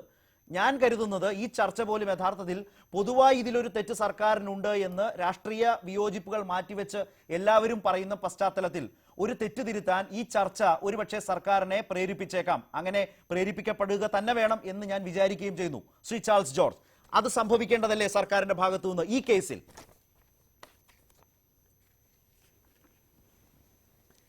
ഈ സർക്കാരിനെ പിന്തുണയ്ക്കുന്ന അതിൻ്റെ തെരഞ്ഞെടുപ്പ് പ്രവർത്തനങ്ങൾ വളരെ സജീവമായി പങ്കെടുത്ത CPI-ML റെഡ് ഫ്ലാഗിൻ്റെ പ്രവർത്തകരാണ് ഞങ്ങൾ വർഗീസിൻ്റെ കേസ് വളരെ സജീവമായി നടത്തി. അതുമായി ബന്ധപ്പെട്ട് ചരിത്രത്തിൽ രേഖപ്പെടുത്തിയാണ് കേരളത്തിലെ അസംബ്ലി റെക്കോർഡിങ്ങിലുള്ളതാണ്. 1970 ഫെബ്രുവരി 18 വർഗീസിനെ കൈകൾ പിറകിൽ കെട്ടി വെടിവെച്ച് കൊല്ലുകയാണുണ്ടായത്. അതിനുശേഷം പിറ്റേ ദിവസം അസംബ്ലിയിൽ ഈ വിഷയം ഉന്നയിച്ചത് സഖാവ് EMS ആണ്. EMS വിഷയം ഉന്നയിച്ചുകൊണ്ട് പറഞ്ഞു, പാടിക്കുന്നിലെ നമ്മുടെ സഖാക്കളെ പോലീസ് ഇതുപോലെ പിടിച്ചു കൊണ്ടുപോയി ഏറ്റുമുട്ടൽ കൊലപാതകം എന്ന് പറഞ്ഞ് വെടിവെച്ച് കൊല്ലുകയാണുണ്ടായത്. അതിന് സമാനമായ ഒരു കൊലയാണ് ഇവിടെ നടന്നിരിക്കുന്നത് എന്ന് പറയുന്ന EMSന്റെ നിലപാട് അദ്ദേഹത്തിന്റെ പിന്മുറക്കാരായ പാർട്ടിക്കാർ അംഗീകരിക്കുന്നുണ്ടോ ഇല്ലയോ എന്നതാണ് യഥാർത്ഥ പ്രശ്നം. ഇവിടുത്തെ പ്രശ്നം വളരെ വ്യക്തമാണ്. അധികാരത്തിന്റെ വെള്ളി വെളിച്ചത്തിൽ നിൽക്കുന്ന നേതാക്കന്മാർക്ക് അതിന് താഴെയുള്ള ഇരുണ്ട മുറികളിൽ തയ്യാറാക്കപ്പെടുന്ന ഫയലുകൾക്കിടയിലെ കൂറകൾ അവർ രാഷ്ട്രീയത്തെ കൂടി അത് ദ്രവീകരിക്കുന്നു, കാർന്നു തിന്നുന്നു എന്ന പ്രശ്നം തിരിച്ചറിയപ്പെടേണ്ടതുണ്ട്. ഇതിൽ ഭരണപരമായ വീഴ്ച സംഭവിച്ചിരിക്കുന്നു, രാഷ്ട്രീയമായ വീഴ്ച സംഭവിച്ചിരിക്കുന്നു. അങ്ങേയറ്റം ഗുരുതരമായ മനുഷ്യാവകാശ ലംഘനത്തിന് വെള്ളപൂശുന്ന ഒരു മാപ്പ് സാക്ഷിയായി ഈ സർക്കാർ മാറുന്നു എന്ന് പറയുന്നത് അങ്ങേയറ്റം ലജ്ജാകരമാണ്. ഈ കേസുമായി ബന്ധപ്പെട്ട് 1999 ജസ്റ്റിസ് CS രാജന്റെ വിഖ്യാതമായ വളരെ പൊയറ്റിക്കായ ഒരു ജഡ്ജ്മെന്റ്, സത്യത്തിന്റെ മുഖം സ്വർണ്ണപാത്രം കൊണ്ട് മൂടി വയ്ക്കാൻ ഒരിക്കലും ആവില്ല എന്ന് നീണ്ട 28 വർഷത്തിന് ശേഷം എനിക്ക് വിധി പറയേണ്ടി വന്നു എന്ന് പറഞ്ഞാണ് അദ്ദേഹം CBI കേസ് ഏൽപ്പിക്കുന്നത്. 2010 ഇതിന്റെ വിധിയുമായി ബന്ധപ്പെട്ടുകൊണ്ട് വിസ്താരവുമായി ബന്ധപ്പെട്ടുകൊണ്ട് വയനാട്ടിൽ ബാക്കി വർഗീസിനോടൊപ്പം അവശേഷിച്ചിരുന്ന ആദിവാസി നേതാക്കന്മാരെ വിറ്റ്നസ്സായി ഞങ്ങൾ കൊണ്ടുവന്നു. ജോഗി അദ്ദേഹം പറഞ്ഞു, അദ്ദേഹമാണ് വർഗീസിന്റെ ബോഡി പൊതിഞ്ഞു കെട്ടിയത്. കരിമ്പൻ അദ്ദേഹത്തെ ഐഡന്റിഫൈ ചെയ്തു. ഈ വൃദ്ധരായ മനുഷ്യർ ഇവിടെ വന്ന് പറഞ്ഞത് വർഗീസിനെ കൈകൾ പിന്നിൽ കെട്ടിയാണ് കൊണ്ടുപോകാൻ ഞങ്ങൾ കണ്ടു എന്ന് പറഞ്ഞു. പ്രഭാകര വാര്യർ ഒരു നിയോഗം പോലെയാണ് ചരിത്രത്തിൽ സംഭവിച്ചിരിക്കുന്നത്. ഈ വിസ്താരം കഴിഞ്ഞ് തിരിച്ചുപോയി 3 ആഴ്ചക്കുള്ളിൽ ജോഗി അന്തരിച്ചു. അതുപോലെ കർഷകരായ പ്രഭാകര വാര്യർ പിറ്റേ വർഷം അന്തരിച്ചു. വീണ്ടും 40 വർഷത്തോളം അവർ കാത്തിരുന്നത് ചരിത്രത്തോടും ലോകത്തോടും സമൂഹത്തോടും ഞങ്ങൾ കണ്ട സത്യം വെളിപ്പെടുത്താനായിരുന്നു. ഈ സത്യത്തിന്റെ അടിസ്ഥാനത്തിലാണ് CBI ജഡ്ജി ജസ്റ്റിസ് വിജയകുമാർ 1-ാം പ്രതിയായ ലക്ഷ്മണനെ ജീവപര്യന്തം തടവിന് ശിക്ഷിച്ചത്. അതിനെതിരെ ഹൈക്കോടതിയിൽ ലക്ഷ്മണ അപ്പീൽ പോയി. ആ അപ്പീലും തള്ളിക്കളഞ്ഞു. അപ്പോൾ കേസിന്റെ ഇതുവരെയുള്ള നാൾ വഴികൾ വളരെ വ്യക്തമാണ്. ഇങ്ങനെ നിൽക്കുന്ന ഒരു സാഹചര്യത്തിൽ ഒരു പിന്തിരിപ്പൻ സർക്കാർ പോലും ചെയ്യാൻ കഴിയാത്തൊരു കാര്യമാണ് ഇവർ ചെയ്തിരിക്കുന്നത്. അയാളൊരു ഡക്കോയിറ്റ് ആയിരുന്നുവെന്ന്, ഒരു കൊലപാതകയായിരുന്നുവെന്ന്, കൊള്ളക്കാരനായിരുന്നുവെന്ന്, നൊട്ടോറിയസ് ക്രിമിനൽ ആയിരുന്നുവെന്ന്, കേസിന്റെ ഫൈനൽ വെർഡിക്റ്റ് ഇനിയും വന്നിട്ടില്ല എന്ന്, എൻകൗണ്ടർ കില്ലിംഗ് ആണ് എന്ന് ചരിത്രവും സമൂഹവും കോടതിയും തള്ളിക്കളഞ്ഞ നിലപാടുകളെ വീണ്ടും ഒരു ജനവിരുദ്ധ ഭരണാധികാരി എങ്ങനെയാണോ പ്രകടിപ്പിക്കുന്നത് അതുപോലെ പ്രകടിപ്പിച്ചിരിക്കുകയാണ്. ഇവിടെ ലെനിനെ സംബന്ധിച്ച് അദ്ദേഹം ചുവന്ന ചെകുത്താനായിരുന്നു, മാവോ സേതുങ് മഞ്ഞ കൊള്ളക്കാരനായിരുന്നു. ഞാൻ ചോദിക്കട്ടെ, ചെഗുവേരയെ നമ്മൾ ഇപ്പോഴും സമ്മേളനങ്ങൾ എന്ത് അടിസ്ഥാനത്തിലാണ് ഉയർത്തിപ്പിടിക്കുന്നത്? ക്യൂബയുടെ റിവല്യൂഷന്റെ തനിപ്പകർപ്പ് ഈച്ചക്കോപ്പി ബൊളീവിയയിൽ നടപ്പാക്കാൻ ശ്രമിച്ച് പരാജയപ്പെട്ടു. അങ്ങനെ പരാജയപ്പെട്ടു പോയി കാണാം. പക്ഷെ നമ്മളൊരു കാര്യം ഓർക്കണം, കേരളത്തിന്റെ ചരിത്രത്തെയും ഭാഗതയെയും നിർണയിച്ച സാമൂഹ്യ പ്രവർത്തകർ രാഷ്ട്രീയത്തിൽ ഏറ്റവും ഉന്നത സ്ഥാനത്ത് നിൽക്കുന്ന ഒരാളാണ് വർഗീസ് എന്നത് ചരിത്രത്തിൽ രേഖപ്പെട്ട കാര്യമാണ്. ഞാൻ മടങ്ങി വരാം താങ്കളിലേക്ക്. ശ്രീ ഭാസുരേന്ദ്ര ബാബു, EMS-ൽ തുടങ്ങി CPM നേതാക്കൾ, CPM അതിന്റെ ഇതുവരെയുള്ള രാഷ്ട്രീയത്തിൽ വർഗീസിനോട് എടുത്ത നിലപാട്, ആ രാഷ്ട്രീയ ലൈനിനോടൊക്കെ എതിർപ്പുള്ളപ്പോൾ പോലും ആ ഉദ്ദേശശുദ്ധിയെ, പാവപ്പെട്ടവരുടെ ഉന്നമനത്തിന് വേണ്ടിയുള്ള ഒരു വിപ്ലവകാരിയുടെ ഉദ്ദേശശുദ്ധിയെ ചോദ്യം ചെയ്തിരുന്നില്ല എന്നാണ് എൻ്റെ ഒരു ധാരണ. തെറ്റാണെങ്കിൽ താങ്കൾക്ക് തിരുത്താം. അങ്ങനെ നിൽക്കുന്നു. ഇവിടെ ഒരു കാര്യവും മറച്ചുവെച്ച് ഈ ചർച്ചയുടെ ആവശ്യമില്ല എന്ന് തന്നെയാണ് എല്ലാ ചർച്ചയിലും എന്ന പോലെ ഇതിലും ഞാൻ വിശ്വസിക്കുന്നത്. കാരണം ഏറ്റവും രസകരമായ കാര്യം, ഈ അഫിഡവിറ്റ് കൊടുത്തത് ഇന്നലെയല്ല, ഇത് 2016 ജൂലൈ മാസം 22-നാണ്. അന്ന് കൊടുത്തൊരു അഫിഡവിറ്റ് ഇന്ന് വാർത്തയാകുന്നു എന്ന് വന്നാൽ ആ വാർത്തയെയും പഴിക്കാറുണ്ട്. അങ്ങനെ പഴിക്കുന്നവർക്ക് അങ്ങനെ പഴിക്കാം. പക്ഷേ മുമ്പ് ഷാജഹാൻ സൂചിപ്പിച്ചതുപോലെ മനോഭാവത്തിന്റെ മാറ്റം, അതുപോലെ തന്നെ കൊടും കുറ്റവാളികൾക്ക് മാനസാന്തരപ്പെടാൻ അവരെ രാഷ്ട്രീയ തടവുകാരായി പരിഗണിക്കപ്പെടാം, ആ വിധത്തിൽ കൊടിസുനി വരെ പരിഗണിക്കപ്പെടുന്ന ഒരു കാലത്താണ് ഈ വിധമായ ഒരു അനീതി സംഭവിച്ചുകൊണ്ടിരിക്കുന്നത് എന്ന തിരിച്ചറിവാണ് ഈ കാലങ്ങൾക്ക് ശേഷം ഈ റിപ്പോർട്ട് പുറത്തു വരുന്നത്, അല്ലെങ്കിൽ അതൊരു വാർത്തയാകുന്നത്. അതുകൊണ്ട് ഇപ്പോൾ നമ്പി നാരായണന്റെ കേസെടുക്കൂ. ചാരക്കേസിൽ വലിയ മനുഷ്യാവകാശ ലംഘനമാണ് ആ വലിയ ശാസ്ത്രജ്ഞനോട് ചെയ്തത് എന്ന് കണ്ടുകൊണ്ട് നഷ്ടപരിഹാരം നൽകണമെന്ന് പൊതുസമൂഹം ഉറച്ച നിലപാട് ഒറ്റക്കെട്ടായി എടുക്കുമ്പോൾ, സമാനമായി നേരത്തെ രാജന്റെ കേസ് സൂചിപ്പിച്ചു, ഈ കേസിൽ ഇനിയെങ്കിലും ചെയ്തതിൽ പിടിച്ചു തൂങ്ങാതെ ഈ സർക്കാർ ഈ കേസിൽ തെറ്റ് തിരുത്താൻ ഒട്ടും വൈകരുത് എന്ന് താങ്കൾ അടക്കം ഒരു നിലപാടെടുത്ത് സർക്കാരിലേക്ക് നീങ്ങുമോ? ശ്രീ ഭാസുരേന്ദ്ര ബാബു? അല്ല, ശരത്ത്, ഞാൻ അതിനകത്ത് രാഷ്ട്രീയമായിട്ട് നമ്മുടെ മുഖ്യമന്ത്രി പിണറായി വിജയൻ അടക്കം ഇങ്ങനെ ഒരു നിലപാടെടുക്കുമെന്ന് ഞാൻ പ്രതീക്ഷിക്കുന്നില്ല. അങ്ങനെ ഒരു നിലപാട് അദ്ദേഹം എടുക്കുകയാണെങ്കിൽ അതൊരു വലിയ നന്ദികേടായിരിക്കും. കാരണം വർഗീസ് സി പി എമ്മിൻ്റെ പ്രബലനായ നേതാവായിരുന്നു. അദ്ദേഹം കണ്ണൂർ ജില്ലാ കമ്മിറ്റി സെക്രട്ടറി ആയിരുന്നു. അതൊക്കെ താങ്കൾക്കും അറിയാം. അദ്ദേഹത്തെ അവിടേക്ക് ശരിക്കും വയനാട്ടിൽ നിന്ന് കൊണ്ടുപോകുന്നത് AKG ആയിരുന്നു, ഓഫീസ് സെക്രട്ടറി ആയിരുന്നു. AKG ആണ് അദ്ദേഹത്തെ അങ്ങോട്ടേക്ക് കൊണ്ടുപോകുന്നത്. ആ അർത്ഥത്തിൽ ഉറച്ച, ശക്തനായ, കരുത്തനായ ഒരു രാഷ്ട്രീയ സംഘാടകൻ എന്ന നിലയ്ക്കാണ് അദ്ദേഹത്തെ കണ്ണൂരേക്ക് കൊണ്ടുപോകുന്നത്. അതുകൊണ്ട് മറ്റാർക്കും ഇല്ലാത്ത ജിജ്ഞാസയും ആകാംക്ഷയും ഒരു വല്ലാത്തൊരു ഏകതാബോധവുമൊക്കെ സഖാവ് വർഗീസും ഒക്കെ ആയിട്ട് പിണറായി വിജയനുമൊക്കെ ഉള്ളതാണ്. അതൊന്നും മറച്ചു വെക്കേണ്ട കാര്യം അവർ തന്നെ അങ്ങനെ പറയുന്നില്ലല്ലോ. ആ അർത്ഥത്തിൽ അദ്ദേഹം മുഖ്യമന്ത്രിയായിരിക്കുന്ന സമയത്ത് വർഗീസിന്റെ കുടുംബം എപ്പോഴും ഇടതുപക്ഷത്തോട് നിന്ന CPM-മായി ബന്ധപ്പെട്ട് നിന്നവരാണ്. വർഗീസിനെ അവർക്ക് നഷ്ടപ്പെടുന്നു. ആ കുടുംബത്തോട് പിന്നെ കാണിക്കാവുന്ന ആദരവ് പിണറായി വിജയൻ മുഖ്യമന്ത്രിയായിരിക്കുന്ന സമയത്ത് അവർക്ക് നൽകാൻ കഴിയുന്ന, അതൊരു നല്ല പരിഹാരമൊന്നുമല്ലെങ്കിൽ പോലും നൽകാൻ കഴിയുന്ന ഏക കാര്യം ഒരു കോമ്പൻസേഷനാണ്. അദ്ദേഹത്തിന്റെ കാലഘട്ടത്തിൽ നൽകാൻ കഴിയുന്നില്ല എങ്കിൽ ഞാൻ നിശ്ചയമായും വിശ്വസിക്കുന്നു പിണറായി വിജയൻ ആകുലതകൾ ഉണ്ടാവുക തന്നെ ചെയ്യും. അപ്പോൾ പിന്നെ എങ്ങനെയാണ് ഈ പറഞ്ഞതുമാതിരി അങ്ങനെ ഒരു ഹർജി അല്ലെങ്കിൽ ഒരു മറുപടി ഹൈക്കോടതിയിലേക്ക് കേരള പോലീസിൽ നിന്ന് എത്തുന്നത്? സത്യത്തിൽ ഇപ്പം നമുക്ക് മുന്നിൽ വളരെ കൃത്യമായും രാജൻ കേസിന്റെ പ്രശ്നമുണ്ട്. ഒരു കാര്യം ഞാൻ ഉറപ്പിച്ചു പറയുന്നു, സഖാവ് വർഗീസ്, രാജൻ തുടങ്ങിയവരുമായി ഒന്നും താരതമ്യം ചെയ്യാൻ കഴിയുന്ന കാര്യമല്ല കൊടിസുനിയൊക്കെ. ആ അർത്ഥത്തിൽ നമ്മൾ അവരെയൊന്നും അവഹേളിക്കരുതെന്ന് ഞാൻ പറയും. അത് തന്നെയാണ് എല്ലാവർക്കും പറയാനുള്ളത്. അവഹേളിക്കരുത് എന്ന് നമ്മൾക്ക് പറയേണ്ടി വരുന്നത് എന്തുകൊണ്ടാണ് ശ്രീ ഭാസുരേന്ദ്ര ബാബു ഈ രാത്രിയിൽ?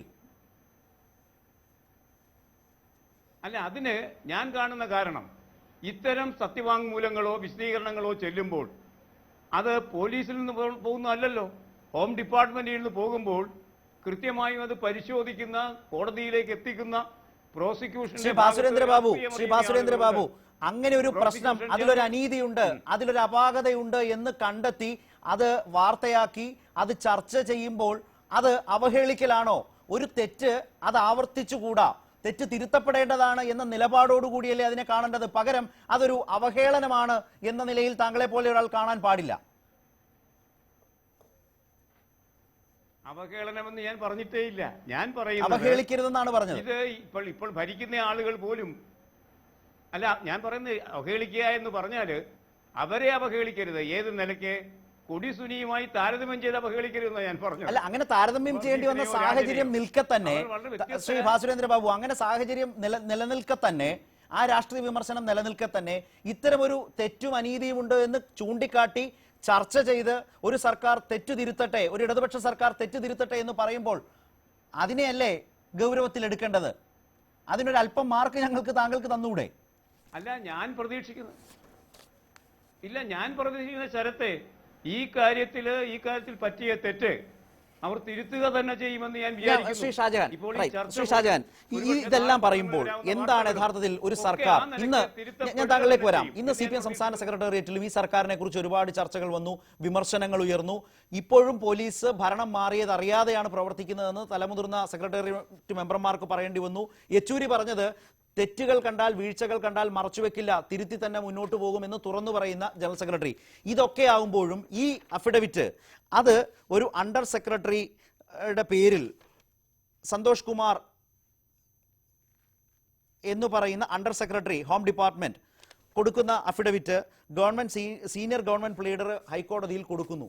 ഇത് ഉദ്യോഗസ്ഥരുടെ മാത്രം ഒരു സൃഷ്ടിയാണ്. അല്ലെങ്കിൽ ഇത്തരം ഒരു കേസ് വരുമ്പോൾ രാഷ്ട്രീയ നേതൃത്വത്തിന്റെ നിലപാടറിയാൻ കാത്തു നിൽക്കാതെ ഇവർക്കൊക്കെ തോന്നിയ പോലെ ഇങ്ങനെ ചെയ്യാനാണെങ്കിൽ അങ്ങനെ അതിനെ അങ്ങ് കണ്ണടച്ച് അങ്ങനെയാണ് സംഭവിച്ചതെന്ന് കരുതാൻ ശ്രീ ഷാജഹാന് കഴിയുന്നുണ്ടോ? ശരത്ത്, ഇതിൽ നമ്മൾ ഇടതുപക്ഷ സർക്കാരുകൾ കേരളം ഭരിച്ച ഇതിനു മുമ്പുള്ള അവസരങ്ങൾ നമ്മൾ നോക്കണം. ആ അവസരങ്ങളിലെല്ലാം നമുക്ക് കാണാൻ കഴിയുന്നത് ആഭ്യന്തര വകുപ്പ് എന്ന് പറയുന്ന ആ വകുപ്പ് പരിപൂർണമായും CPM എന്ന് പറയുന്ന പാർട്ടിയുടെ രാഷ്ട്രീയ നേതൃത്വത്തിൻ്റെ നിയന്ത്രണത്തിലായിരിക്കും ആഭ്യന്തര വകുപ്പ്. അതാണ് കഴിഞ്ഞ വർഷങ്ങളെല്ലാം ഉണ്ടായിട്ടുള്ളത്.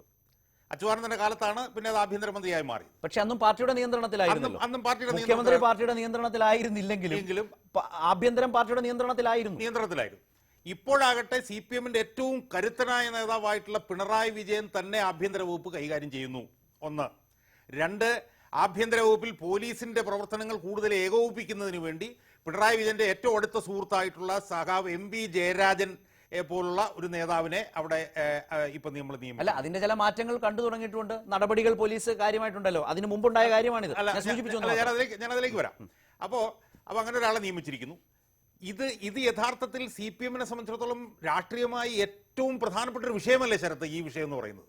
ഈ വിഷയത്തിൽ യഥാർത്ഥത്തിൽ കോടതിയിലേക്ക് പോലും പോകാൻ സംസ്ഥാന സർക്കാർ തയ്യാറാവാൻ പാടില്ലായിരുന്നു. കോടതിയിലേക്ക് പോവുക പോലും ചെയ്യാതെ പിന്നെ വർഗീസിന്റെ കുടുംബത്തിന് നഷ്ടപരിഹാരം കൊടുക്കാനുള്ള ബാധ്യത ഉണ്ടായിരുന്ന സർക്കാർ ഇതുപോലെ നിർണായകമായിട്ടുള്ളൊരു വിഷയത്തിൽ ഏറ്റവും കൂടുതൽ വിമർശനങ്ങൾ ഉയർന്നു വരാവുന്ന, ഇങ്ങനൊരു നിലപാടെടുത്താൽ ഉയർന്നു വരാവുന്നതായിട്ടുള്ള വിഷയത്തിൽ ഇതുപോലൊരു സത്യവാങ്മൂലം കൊടുക്കുമ്പോൾ അത് ഗവൺമെന്റ് അറിഞ്ഞില്ല, ആഭ്യന്തര വകുപ്പ് അറിഞ്ഞില്ല, അത് ഏതോ അണ്ടർ സെക്രട്ടറി ചെയ്തതാണ് എന്ന് പറഞ്ഞ് കൈ കഴുകാനാണെങ്കിൽ എന്താണ് ഈ സർക്കാരിനുള്ള വ്യത്യാസം? മുമ്പത്തെ ഗവൺമെന്റിൽ നിന്ന് UDF സർക്കാരിൽ നിന്ന് എന്താണ് വ്യത്യാസം? ആ വ്യത്യാസം നമ്മൾ കാണാം. അതുകൊണ്ടാണ് ഞാൻ പറയുന്നത് ഈ ഗവൺമെന്റിന്റെ ക്യാരക്ടർ, ആഭ്യന്തര വകുപ്പിന്റെ ഒരു പൊതു സ്വഭാവം ഇതിൽ നിഴലിച്ചു നിൽക്കുന്നു എന്ന് ഞാൻ പറഞ്ഞു. അതിലൊരു ചെറിയ വിശദീകരണം മറുപടി താങ്കൾക്കുണ്ടെങ്കിൽ ശ്രീ ഭാസുരേന്ദ്ര ബാബു, ശ്രീ ഗ്രോ വാസു കൂടി നമ്മൾക്കൊപ്പം ചേരുന്നുണ്ട്. ഈ അഫിഡവിറ്റിന്റെ അവസാനത്തെ വാചകം, hence it is submitted before this honourable court that the base of the claim of the petitioner is unfounded and that the prayer of the petitioners, അതായത് വർഗീസിന്റെ ബന്ധുക്കൾ, സഹോദരങ്ങൾ, petitioners for compensation is liable to be dismissed എന്ന് പറയുന്നത് ഇപ്പോൾ ഷാജഹാൻ പറഞ്ഞതുപോലെയുള്ള ഒരു ജാഗ്രത കുറവിന്റെയും രാഷ്ട്രീയമായ വീഴ്ചയുടേതുമായി തന്നെ കാണാവുന്ന പിഴവാണ്. അത് തിരുത്തുകയാണ് വേണ്ടത്. ആ ഉത്തരവാദിത്വം, പിഴവിന്റെ ഉത്തരവാദിത്വം കൂടി ഏറ്റെടുക്കാൻ മനസ്സുണ്ടെങ്കിലേ അത് തിരുത്താനും ഒരു മനസ്സുണ്ടാകൂ. അതാണ് യെച്ചൂരിയും പറഞ്ഞത്. ഇതിനകത്ത് ഞാൻ പറയട്ടെ, ഈ കഴിഞ്ഞ ദിവസങ്ങളിലൊക്കെ 13 പോലീസുകാരെ സസ്പെൻഡ് ചെയ്യുന്നൊരവസ്ഥ ഇപ്പോൾ സൃഷ്ടിക്കപ്പെട്ടല്ലോ. താങ്കൾ തന്നെ സൂചിപ്പിച്ചത് മാതിരി MP ജയരാജൻ അവിടെ എത്തുമ്പോൾ കൂടുതൽ പ്രത്യേക പരിഗണനയും പ്രത്യേക നിലവാരത്തിലുള്ള പഠനവും അറിയിക്കുന്ന ഗൗരവവും അതിന് ലഭിക്കുകയും നടപടികളിലേക്ക് നീങ്ങുകയും ചെയ്യുന്നു. ഒരു കാര്യം നാം മനസ്സിലാക്കണം, ആഭ്യന്തര വകുപ്പ് ആദ്യം തെറ്റ് ചെയ്യും, പിന്നെ ശരി ചെയ്യും. അല്ലെങ്കിൽ ആ നിലയ്ക്ക് അടുപ്പിച്ചടുപ്പിച്ചു വന്നിരിക്കുന്ന കാര്യങ്ങൾ കാണുമ്പോൾ അങ്ങനെയാണ് തോന്നുന്നത്. തെറ്റ് ചെയ്ത് ശരി ചെയ്യേണ്ട കാര്യമില്ല, ആദ്യം തന്നെ ശരി ചെയ്യാൻ കഴിയും. ഈ സർക്കാരിന് വർഗീസിന്റെ ഓർമ്മകളോട് അപമതി തോന്നുന്ന ഒരു സമീപനം ഉണ്ടാകില്ല എന്ന് തന്നെ ഞാൻ ആത്മാർത്ഥമായും പ്രതീക്ഷിക്കുന്നുണ്ട് ഷാജഹാൻ. അതുകൊണ്ടാണ് ഞാൻ പറഞ്ഞത്, ഇതിപ്പോൾ കോടതി തീരുമാനിച്ചാൽ പോലും സർക്കാരിലേക്ക് ഒരു റെപ്രസെന്റേഷൻ വന്നാൽ ഈ സർക്കാരിന് തീരുമാനിച്ച് കോമ്പൻസേഷൻ കൊടുക്കാനുള്ള അധികാരമുണ്ട് എന്ന് കരുതുന്ന ആളാണ് ഞാൻ. സർക്കാരിന് അങ്ങനെ തീരുമാനിക്കാം. അങ്ങനെയൊന്നും ചെയ്യേണ്ട കാര്യമില്ലല്ലോ ശ്രീ ഭാസുരേന്ദ്ര ബാബു. ഈ പറയുന്ന വിവാദമായ സത്യവാങ്മൂലം, അങ്ങനെയല്ലേ ഷാജഹാൻ, വിവാദമായ സത്യവാങ്മൂലം തിരുത്തിക്കൊണ്ട് നിലപാട് തിരുത്തി പിൻവലിക്കുകയാണ് വേണ്ടത്. റൈറ്റ്. അത് പിൻവലിച്ച് സർക്കാർ ഇടപെട്ട് അത് പിൻവലിച്ച് പുതിയ സത്യവാങ്മൂലം കൊടുക്കണം. ഞാൻ മടങ്ങി വരാം. ശ്രീ ഗ്രോ വാസു കൂടി നമ്മൾക്കൊപ്പം ചേരുകയാണ് കൊച്ചിയിൽ നിന്നും. ശ്രീ ഗ്രോ വാസു, ഇത് താങ്കൾക്ക് നന്നായി അറിയാവുന്ന ഒരു വിഷയമാണ്. അതിന്റെ ചർച്ചയുടെ ഒരു ഘട്ടത്തിൽ എത്തി നിൽക്കുന്നത് കൊണ്ടാണ്. എന്താണ് സർക്കാർ ഇങ്ങനെയൊക്കെ പെരുമാറുന്നത്? ഈ അഫിഡവിറ്റ് എല്ലാവരും തെറ്റായി പോയി ചെയ്തത് എന്ന് തുറന്നു പറയുന്നു ഭാസുരേന്ദ്ര ബാബു അടക്കം. ശ്രീ ഗ്രോ വാസു.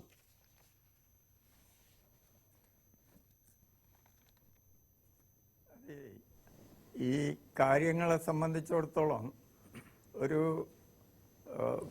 വാക്കും പ്രവൃത്തിയും തമ്മിലൊരു ബന്ധമില്ലാത്ത രീതിയിലുള്ള പ്രവർത്തനം നടക്കുന്നത് കൊണ്ടാണ് ഇങ്ങനെയൊക്കെ സംഭവിക്കുന്നത്.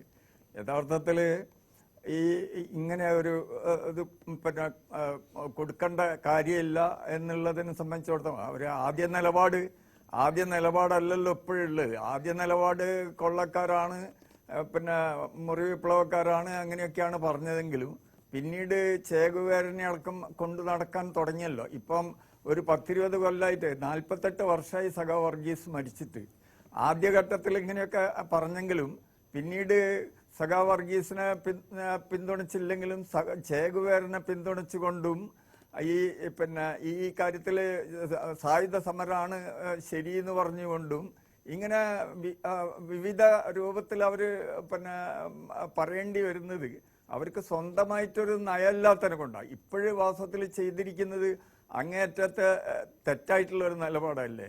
കോടതി വളരെ കൃത്യമായിട്ട് ഏറെക്കുറെ 2-3 വർഷക്കാലം വിചാരണ ചെയ്ത്, ഞാൻ അതിലെ പ്രധാന സാക്ഷിയാണ്. ആ 2-3 വർഷക്കാലം വിചാരണ ചെയ്ത് കാര്യങ്ങളെ സംബന്ധിച്ച് ഒരു തീരുമാനം എടുത്തതിന് ശേഷം അത് ഹൈക്കോടതിയിലും സുപ്രീം കോടതിയിലും പോയി. അവർ അങ്ങനെ കോടതി തീരുമാനിച്ചിട്ടുള്ള വളരെ കൃത്യമായിട്ട് ഇത് പിടിച്ചു കൊണ്ടുപോയി വെടിവെച്ച് കൊന്നതാണെന്ന് കൃത്യമായിട്ട് തീരുമാനിച്ചതിന് ശേഷം, അങ്ങനെയുള്ള നിഗമനത്തിൽ എത്തിയതിനു ശേഷം അവരെ ഈ പിടിച്ച് വെടിവെച്ച കൂട്ടരെ ശിക്ഷിക്കുകയും ചെയ്തു. അതിനുശേഷം ഇങ്ങനെയൊരു അഫിഡവിറ്റ് കൊടുത്തെന്ന് പറഞ്ഞാൽ തീർച്ചയായിട്ടും അത് ഒരു പിന്നെ വിഡ്ഢിവേഷം കിട്ടുക എന്നുള്ളത് മാത്രമാണ്. ഭരണകൂടത്തിനെ സംബന്ധിച്ചായാലും പാർട്ടിയെ സംബന്ധിച്ചായാലും അതൊരു വിഡ്ഢിവേഷം തന്നെയായി. ഗ്രോവാസു, പലപ്പോഴും ഇത്തരം കാര്യങ്ങൾ, ഇത്തരം തെറ്റുകൾ പുറത്തായി കഴിയുമ്പോൾ അത് ഉദ്യോഗസ്ഥരുടെ പിഴവായി കാണുന്ന ഒരു പതിവ് നമ്മുടെ നാട്ടിലുണ്ട്. അത് സ്വാഭാവികമായും ഇതിലും ഈ ചർച്ചയിലും അടക്കം ശ്രീ ഭാസുരേന്ദ്രബാബു അത്തരം ഒരു വലിയ സാധ്യത, അല്ലാതെ ഒരിക്കലും പിണറായി വിജയനെ പോലെ ഒരു നേതാവിന് ഇങ്ങനെ ഒരു നിലപാട് സ്വീകരിക്കാനാകില്ല എന്ന് പരസ്യമായി തന്നെ അദ്ദേഹം ഒരു നിലപാട് പറയുകയും ചെയ്തു.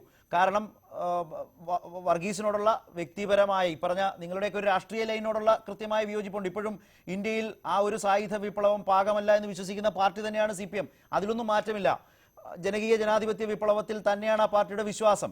പക്ഷെ വർഗീസും നിങ്ങളും ഒക്കെ ചെയ്യുന്ന ആ പ്രവർത്തനങ്ങളെ, വർഗീസിന്റെ പ്രവർത്തനത്തെ ഏറെക്കുറെ, വർഗീസിന്റെ മരണത്തെ, കൊലപാതകത്തെ അതൊരു മനുഷ്യാവകാശ പ്രശ്നമായൊക്കെ CPM ഉൾക്കൊണ്ടിട്ടുള്ള പാർട്ടിയാണല്ലോ. ആ പാർട്ടിയുടെ പ്രതിനിധിയായി പിണറായി ഭരിക്കുമ്പോൾ ഈ തെറ്റ് വളരെ പരസ്യമായി ചൂണ്ടിക്കാട്ടുമ്പോൾ അത് തിരുത്തും എന്നൊരു പ്രതീക്ഷ താങ്കൾക്കുണ്ടോ?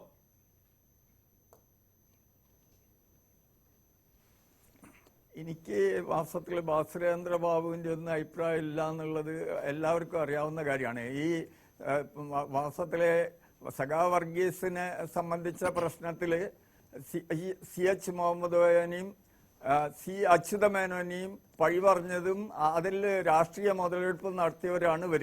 ഇപ്പോഴും കുപ്പു ദേവരാജനെ സംബന്ധിച്ചും അജിതനെ സംബന്ധിച്ചും വെടിവെച്ച് കൊന്നതിനെ സംബന്ധിച്ച പ്രശ്നം വന്നപ്പോൾ അതിന് മുഖ്യമന്ത്രിക്ക് ഒരു ഉത്തരവാദിത്വം ഇല്ലാന്ന് ആഭ്യന്തര മാസത്തില് അദ്ദേഹത്തിന് തന്നെയാണ്. ഈ മുമ്പ് വർഗീസിനെ വെടിവെച്ച് വന്നപ്പം ഇങ്ങനെ പറഞ്ഞവര്, അച്യുതമേനോനെ കുരിശിലേറ്റിയവര്, CH മുഹമ്മദ് കോയനെ കുരിശിലേറ്റിയവര് ഇപ്പോഴ് ഈ പിന്നെ നമ്മുടെ മുഖ്യമന്ത്രിന്റെ പിന്നെ ഒരു തീരുമാനം ഇല്ലാണ്ട് ഈ പിന്നെ നമ്മുടെ പോലീസിന് വെടിവെക്കാൻ പറ്റുമോ? അപ്പൊ തണ്ടർ ബോൾട്ടിന് കൃത്യമായിട്ടുള്ള നിർദ്ദേശം ഉണ്ടെങ്കിൽ മാത്രമേ, ഭരണകൂടത്തിന്റെ നിർദ്ദേശം ഉണ്ടെങ്കിലേ വെടിവെക്കാൻ പറ്റുള്ളൂ എന്ന് നിയമം പറയുന്നുണ്ടല്ലോ. എന്നിട്ട് മുഖ്യമന്ത്രി അറിയാതെയാണ് ആ സംഭവം ഉണ്ടായത് എന്നാണ് പിന്നെ അവരുടെ അനുയായികളും നേതാക്കന്മാരും ഒക്കെ പറഞ്ഞുകൊണ്ടിരിക്കുന്നത്. അപ്പൊ അങ്ങനെയുള്ള വൈരുദ്ധ്യങ്ങളെ കൊണ്ട് നിറഞ്ഞിരിക്കുന്ന ഒരു ഭരണകൂടത്തിനെ സംബന്ധിച്ചിടത്തോളം നമ്മുടെ ഭാസുരേന്ദ്രബാബു പ്രതീക്ഷ ഉണ്ടായിരിക്കാം.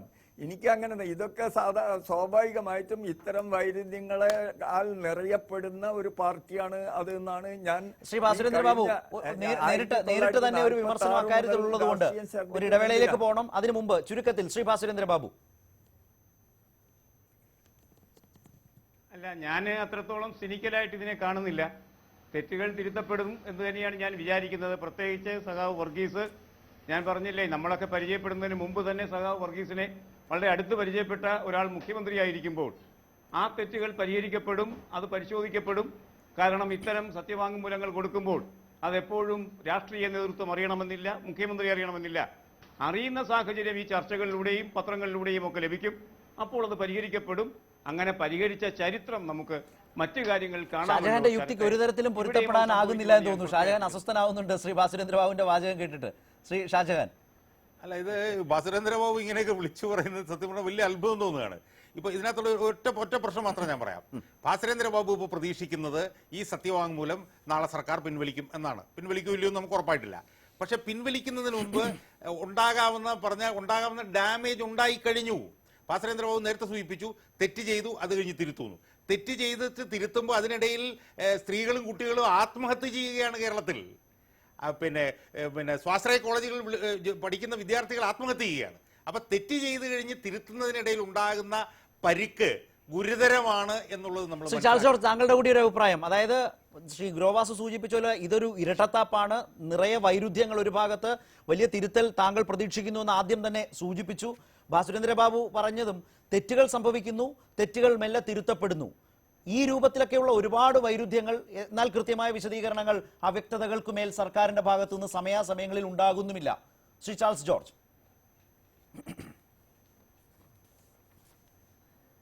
ഇതിൽ വരുന്ന ഒരു പ്രശ്നം, ഇത് യാദൃച്ഛ്യമായിട്ട് സംഭവിക്കുന്നതാണെന്ന് കാണാൻ പറ്റില്ല.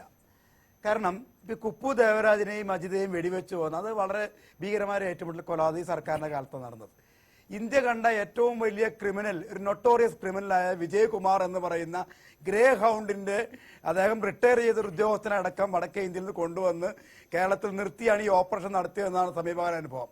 മറ്റൊന്ന്, അടിയന്തരാവസ്ഥയുടെ കൂടി ഒരു വിക്ടിമാണ് സഖാവ് പിണറായി വിജയൻ. ഈ മന്ത്രിസഭയിൽ 6 പേര്. ഈ ആളുകൾ, ഈ അടിയന്തരാവസ്ഥയിലൂടെ കടന്നു പോകുന്ന ആളുകളിൽ ഭൂരിപക്ഷവും അവരാരും മന്ത്രിമാരായിട്ടില്ല. ജീവിതത്തിന്റെ പ്രകാശപൂർണമായ യൗവന തീഷ്ണമായ കാലം മുഴുവൻ കാരാഗാരത്തിൽ കിടന്ന മനുഷ്യർക്ക് പെൻഷൻ മറ്റ് സംസ്ഥാനങ്ങളിൽ കൊടുത്തിട്ട് അത്തരമൊരു പെൻഷൻ കൊടുക്കുന്ന ഒരു ആവശ്യം വെച്ചുകൊണ്ടൊരു സംഘടന ഉണ്ടായി പ്രക്ഷോഭം നടത്തിയിട്ടും അതിനോട് മുഖം തിരിഞ്ഞു നിൽക്കുകയാണ്. അപ്പൊ അതുകൊണ്ട് സമഗ്രമായ ഒരു തിരുത്തൽ ഇതിനകത്ത് ആവശ്യമുണ്ട്. വ്യക്തിഗതമായ രാഷ്ട്രീയ പ്രവർത്തകരുടെ താല്പര്യങ്ങളോ മോഹങ്ങളോ അല്ല, രാഷ്ട്രീയമായി തന്നെ ഒരു സമൂഹത്തെ ജനാധിപത്യവൽക്കരിക്കാൻ, സമൂഹത്തെ മുന്നോട്ട് കൊണ്ടുപോകാൻ പ്രതിജ്ഞാബദ്ധരായി ഇറങ്ങിയ ആത്മാർത്ഥതയുള്ള ആളുകളുടെ ഒരു വിഷയത്തെ സംബന്ധിച്ച് അത് ക്രിമിനലായി ചിത്രീകരിച്ച് വരുന്നത് ഒരു അബറേഷനോ ഒരു വ്യതിയാനമോ അതല്ലെങ്കിൽ ഒരു തെറ്റോ കൈത്തെറ്റോ ആയി മാത്രം കാണരുത്. സ്വയം തന്നെ തിരുത്തലിന് വിധേയമാക്കപ്പെടേണ്ട ഒരു രാഷ്ട്രീയ പ്രശ്നമായി ഇതിനെ കണ്ടുകൊണ്ടാണ് ഈ വിഷയത്തിലടക്കം. തീർച്ചയായും. ഏതായാലും ഈ ചർച്ചയിൽ സാധാരണ ചർച്ചകളിൽ കാണുന്നത് പോലെ വ്യത്യസ്തമായ അഭിപ്രായങ്ങളുടെ ഏറ്റുമുട്ടലുകളോ അല്ലെങ്കിൽ വ്യത്യസ്തമായ അഭിപ്രായങ്ങൾ അത് തെളിയിക്കാനോ വിശദീകരിക്കാനോ വേണ്ടിയുള്ള പരിശ്രമങ്ങളോ അല്ല. എല്ലാവരും ഒറ്റ സ്വരത്തിൽ പറയുന്ന ഒരു തെറ്റിക്കാര്യത്തിലുണ്ട്. ആ തെറ്റ് എത്ര വേഗത്തിൽ സർക്കാരിന് തിരുത്താനാകും, അങ്ങനെ ഒരു തിരുത്തൽ സർക്കാർ വരുത്തുമോ എന്നിടത്തേക്കാണ് ഏറ്റവും പ്രധാനമായ ചോദ്യം. അങ്ങനെ ഒരു തിരുത്തൽ വരുത്തിയില്ല എങ്കിൽ ഇപ്പോൾ നേരത്തെ ശ്രീ ഭാസുരേന്ദ്രബാബു അല്പം അസ്വസ്ഥമായതുപോലെ തന്നെ പല താരതമ്യങ്ങളും രൂപപ്പെടും. ആ താരതമ്യങ്ങൾ സർക്കാരിനെ കൂടുതൽ അസ്വസ്ഥമാക്കുകയും ചെയ്യും, വിമർശനങ്ങൾ കൂടുതൽ ശക്തമാവുകയും ചെയ്യും. അങ്ങനെ അതിന് സർക്കാർ ഇടവരുത്തുമോ എന്നതിലേക്കാണ് അടുത്ത ചോദ്യം പോകുന്നത്. ശ്രീ ഭാസുരേന്ദ്രബാബു, ഇത്തരം രൂക്ഷ വിമർശനങ്ങൾ, നേരത്തെ ശ്രീ ഗ്രോവാസു പറഞ്ഞ ആ നിരീക്ഷണവും ആ വിമർശനവും മുഖവിലേക്ക് എടുക്കേണ്ടതാണ്. വലിയ വിമർശനങ്ങൾ ഉയരുമ്പോൾ അത് മുഖ്യമന്ത്രി അറിഞ്ഞില്ല അല്ലെങ്കിൽ ആഭ്യന്തര വകുപ്പ് കൈയാളുന്ന ശ്രീ പിണറായി വിജയൻ അറിഞ്ഞില്ല എന്ന നിലയിൽ ഒരു പ്രതിരോധം തീർക്കുക. അതേസമയം ശ്രീ ഷാജഹാൻ പറഞ്ഞ പോലെ അത് ഏൽപ്പിക്കാവുന്ന എല്ലാ ഡാമേജും അതിനോടകം തന്നെ സർക്കാർ ഏറ്റുവാങ്ങുക. താങ്കൾ തന്നെ ശരിവെച്ചതുപോലെ ആഭ്യന്തര വകുപ്പ് തെറ്റുകൾ ചെയ്യുക, പിന്നാലെ തിരുത്തുക. ഇന്ന് ചേർന്ന സംസ്ഥാന സെക്രട്ടേറിയറ്റിലും അത്ര വലിയ ഒരു തൃപ്തിയും ഈ സർക്കാരിനെ കുറിച്ച് പാർട്ടിക്കില്ല എന്ന് രേഖപ്പെടുത്തുന്ന നിലയിൽ കാര്യങ്ങൾ നിൽക്കുകയാണ്. അവിടെയാണ് മുമ്പ് സൂചിപ്പിച്ച കൊടിസുനി അടക്കമുള്ള ആളുകൾ മാനസാന്തരപ്പെടേണ്ടവരും രാഷ്ട്രീയ തടവുകാരുമാണ് എന്ന കൃത്യമായ സന്ദേശം കൊടുക്കുന്നത്. സാങ്കേതികമായി പോലും ആ കേസ് പൂർണ്ണമായി അവസാനിക്കാത്ത ഘട്ടത്തിലാണ് അത്തരമൊരു റെമിഷന്റെ ഇളവിന്റെ ഒരു സഹായം സർക്കാരിൽ നിന്ന് നീങ്ങുന്നത്. ഇത് നമ്മുടെ ആളുകളുടെ മുമ്പിലേക്ക് സൃഷ്ടിക്കുന്ന ഒരു താരതമ്യമുണ്ടല്ലോ, ഒരു രാഷ്ട്രീയ താരതമ്യമുണ്ടല്ലോ. അത് ഏതെങ്കിലും തരത്തിൽ മറുഭാഗത്ത് നമ്മളിപ്പോൾ ചർച്ച ചെയ്യുന്ന പോലെ, നിങ്ങൾ എല്ലാവരും പറയുന്ന പോലെ വർഗീസിന്റെ കാര്യത്തിൽ ഇത് വലിയൊരു തെറ്റാണ് എന്ന് പറയും. ഈ നിലയിലുള്ള താരതമ്യങ്ങൾ ഏതെങ്കിലും ഒരു സർക്കാരിന് ഭൂഷണമാണോ, വിശേഷിച്ചൊരു ഇടതുപക്ഷ സർക്കാരിന്? അതിനകത്ത് ശരത്തെ ഞാൻ പറയുന്നത്, ഈ വർഗീസിനെ പോലെയുള്ള ആളുകളുടെ കാര്യത്തിൽ അല്ലെങ്കിൽ ചാൾസ് ഉന്നയിച്ചത് മാതിരി ഈ അടിയന്തരാവസ്ഥ തടവുകാർക്ക് പെൻഷൻ കൊടുക്കുന്ന കാര്യത്തിൽ ഒക്കെ സർക്കാർ കൈക്കൊള്ളേണ്ട, ഇടതുപക്ഷം കൈക്കൊള്ളേണ്ട ഒരു ബ്രോഡായൊരു സമീപന രീതിയുണ്ട്. ജയിച്ച കാര്യങ്ങൾ മാത്രമാണ് ശരി എന്ന നിലയ്ക്കൊന്നും ചരിത്രത്തെ വിലയിരുത്താനാകില്ല. ബൊളീവിയൻ വിപ്ലവം ചെഗുവേര വിജയിപ്പിച്ചിട്ടൊന്നുമില്ലല്ലോ. അല്ലെങ്കിൽ ഭഗത് സിംഗ് അദ്ദേഹത്തിൻ്റെ സ്വപ്നങ്ങൾ സാക്ഷാത്കരിക്കുന്നവരെ വിജയകരമായി മുന്നേറിയില്ലല്ലോ. അങ്ങനെ വരുമ്പോൾ എല്ലാവരുടെയും കണ്ണീരും വിയർപ്പും രക്തവും ഒക്കെ മൊത്തത്തിലുള്ള മുന്നേറ്റത്തിന് സഹായകമായിട്ടുണ്ട് എന്ന് വിചാരിക്കാൻ കഴിയുന്ന വിശാലമായൊരു വീക്ഷണം, സാമൂഹിക പരിവർത്തനത്തിൻ്റെ വീക്ഷണം ഇടതുപക്ഷത്തെ നയിക്കുന്നുണ്ട്. അത് നമ്മുടെ മുഖ്യമന്ത്രിയെയും ഒക്കെ നയിക്കുന്ന വികാരമാണ് ചരിത്രപരമായി. അതിൻ്റെ അടിസ്ഥാനത്തിൽ കൃത്യമായ ചരിത്ര ദൗത്യം ഏറ്റെടുക്കാൻ കഴിയുന്ന രീതിയിലുള്ള തീരുമാനം കോടതി വഴി ഉണ്ടാകണം എന്ന് അദ്ദേഹം കരുതണം, എല്ലാവരും കരുതണം. അങ്ങനെ കരുതുന്നുണ്ട് വർഗീസ്. അത്രത്തോളം മഹത്തായ രക്തസാക്ഷിത്വത്തിന്റെ ചുവന്ന പുഷ്പമാണ് കേരള ചരിത്രത്തിൽ. എല്ലാവർക്കും അംഗീകരിക്കാൻ കഴിയുന്ന കാര്യമാണ്. അതിന് ആ അംഗീകാരത്തിന് ഉത്തേജിതമായ രീതിയിലുള്ള സമീപനം ഈ സർക്കാർ കൈക്കൊള്ളുമെന്ന് ഞാൻ വിചാരിക്കുന്നു. ഒന്ന്. മറ്റൊന്ന്, താങ്കൾ സൂചിപ്പിച്ചത് തടവുകാരുടെ കാര്യമാണ്. 4-5 വർഷം 5 വർഷത്തോളം തടവിൽ കിടന്ന ഒരാളാണ് ഞാൻ.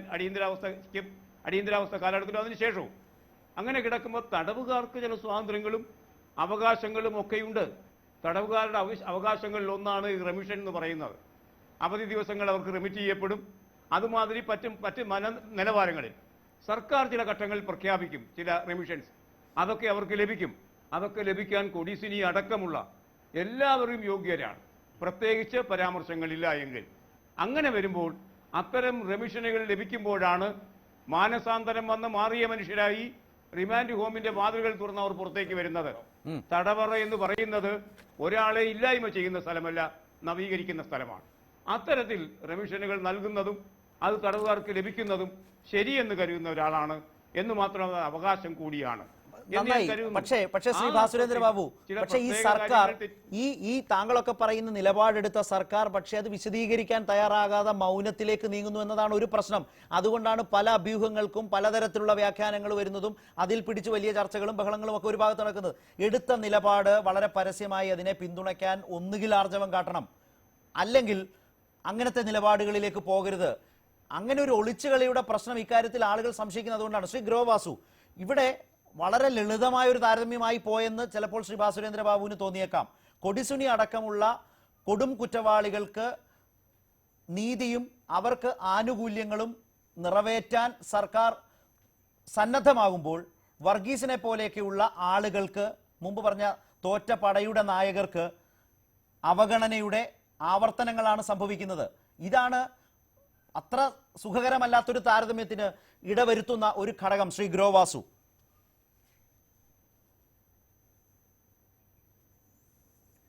ഇതിൽ എനിക്ക് പറയാനുള്ളത്, ഞാനും ഒരു 6-7 കൊല്ലക്കാലം ജയിലിൽ കിടന്ന ഒരാളാണ്.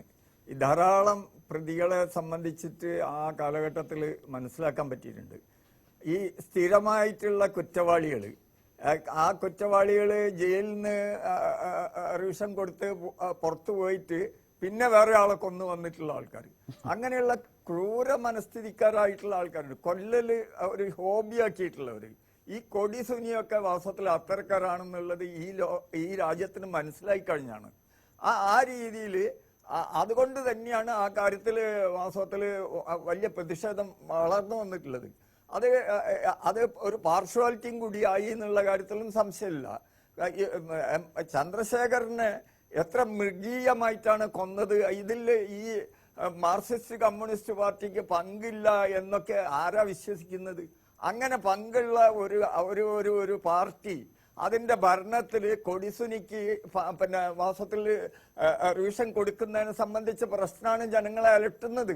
ഈ മൃഗീയ കൊലപാതകമാണ് വാസ്തവത്തിൽ ജനങ്ങളെ അലട്ടുന്നത്. ആ പാതകിക്ക് കൊടുക്കുന്നതിനെ സംബന്ധിച്ചാണ് ജനങ്ങൾക്ക് വിഷമം. ഇതിൽ മാർക്സിസ്റ്റ് കമ്മ്യൂണിസ്റ്റ് പാർട്ടിയുടെ അണികൾക്ക് പോലും വിഷമമുണ്ട്.